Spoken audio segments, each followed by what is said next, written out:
retrouve sur ce plateau Frédéric Decker. Vous êtes météorologue à Météo News.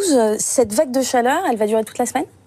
Elle va durer toute la semaine et même au-delà, puisqu'on attend des fortes chaleurs au moins jusqu'en milieu de semaine prochaine, donc au moins jusqu'à mardi, mercredi, voire peut-être encore un petit peu plus, même si ensuite ça devrait un petit peu se rafraîchir. Mais en tout cas, oui, on en a pour un petit moment, ça va grimper dès demain, on va gagner 2-3 degrés, ça va se réchauffer encore jusqu'au week-end, ensuite ça va rester à peu près équivalent jusqu'à mardi, mercredi. Nous sommes début août, il faut s'étonner de ce mercure très élevé et de longue durée ou pas ? C'est vrai que c'est l'été, mais tout de même, là, on sera très, très largement au-dessus des normales de saison, à peu près une dizaine de degrés, parfois plus, même localement. Donc là, on sera vraiment dans des valeurs extrêmes. On pourrait même localement battre des records, y compris ceux tombés en 2003, notamment dans le sud. Donc là, oui, c'est vraiment une anormalité climatique. Des canicules comme celle-ci, on peut s'y attendre de plus en plus souvent ?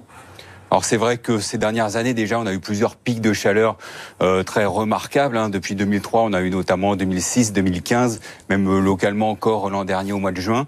Donc c'est des pics de chaleur qui se répètent d'année en année. Donc on peut s'attendre effectivement à ce que ça se produise encore à l'avenir, notamment dans les 5 à 10 prochaines années. Pourtant on a le sentiment d'être étonné à chaque fois que la chaleur arrive en France en plein été, que les hivers soient un petit peu rigoureux lors de cette saison-là. Il faudrait peut-être qu'on s'y habitue à un moment donné, non ? Oui, en fait, on a un peu une mauvaise mémoire aussi, parce qu'on a déjà eu des périodes de canicule très en arrière, en 76, en 47, en 1911. On a eu des grands froids, évidemment, en 85, en 63, en 56, etc. Donc on a toujours eu des extrêmes météo, finalement, en France. On est toujours étonné, effectivement, quand on a trop froid ou trop chaud, mais finalement, ça fait tout de même partie de notre climat, finalement. Merci beaucoup Frédéric Decker, météorologue à Météo News.